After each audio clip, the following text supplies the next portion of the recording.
High, good morning. চলো আজ সকাল সকাল একটা নতুন ভিডিও নিয়ে তোমাদের সাথে শেয়ার করার জন্য চলে এসেছি। যদিও এগুলো অনেক দিনের ভিডিও, তাও আমরা যেহেতু কাশ্মীর গিয়েছিলাম, তারপরে হাউস বোটে ছিলাম, পরের পর ভিডিওগুলো তো দেখেইছো।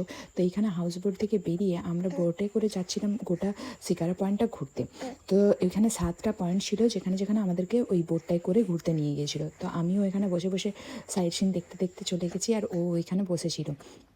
তারপর এইখানে দেখছি সবাই আস্তে আস্তে ঘুরছে, মানে সবার একটা একটা বোট বুক করা ছিল, সেই বোটে করে সবাই ওই 7টা পয়েন্ট ঘুরছিল।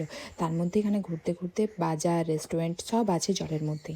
তো এখানে আবার চা কফি সব বিক্রি করতে আসছিলো। ওইখানে আমরা দেখে দেখে কিছু সেই রকমভাবে আমরা কিছুই কিনিনি, কিন্তু আমরা দেখছিলাম যে কী কী ভালো জিনিস পাওয়া যায়। আর এই যে দেখতে দেখতে এই জলের মধ্যে এই বাজারটাতে পৌঁছে গেছি, যেখানে ড্রেসের দোকান, খাবারের দোকান সব কিছুই ছিল, আর একটা ছোট্ট গ্রাম টাইপের ছিল জলের ভেতরেই। তো দেখতে অনেক সুন্দর লাগছিল। আর তারপরে আমরা দেখতে দেখতে কিছু ভিডিও আর ফটো তুলে নিয়েছি। তারপরে আমাদের এই কাশ্মীরি ড্রেসগুলো খুব পছন্দ হয়েছিল। বোটের মধ্যে ওরা কাশ্মীরি ড্রেসগুলো পরিয়ে দিচ্ছিল আর ছবি তুলছিল।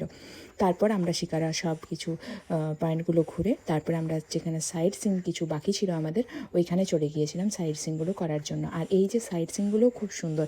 এখানে একটা সাইড টাইপের ছিল, আর এই মাঠটা ছিল, এই মাঠটা খুব সুন্দর। তারপরে আমরা গেছিলাম একটা মহলে, যেটা অনেক পুরনো মহল। তো আমার ঠিক এখন নামটা মনে পড়ছে না কি মহল, কিন্তু আমরা ওইখানে টিকিট কেটে গেছিলাম। ওই 50 টাকার মতো টিকিট ছিল। তারপরে ওখান থেকে বেরিয়ে আমরা কুলফি খেয়েছিলাম, আর কাশ্মীরের ফ্রুট স্যালাডটা খেয়েছি, আর মোমো। কাশ্মীরের মোমো এখানে নাকি বিখ্যাত, তার জন্য আমি এইখান থেকে মোমো ট্রাই করে নিয়েছি। ব্যাস আজকের ভিডিওটা এখান পর্যন্তই। চলো দেখা হচ্ছে পরের কোনো ভিডিওতে। আর ভালো লেগে থাকলে অবশ্যই like, comment, share and subscribe করে দিও। দেখা হচ্ছে পরের কোনো ভিডিওতে। Bye bye.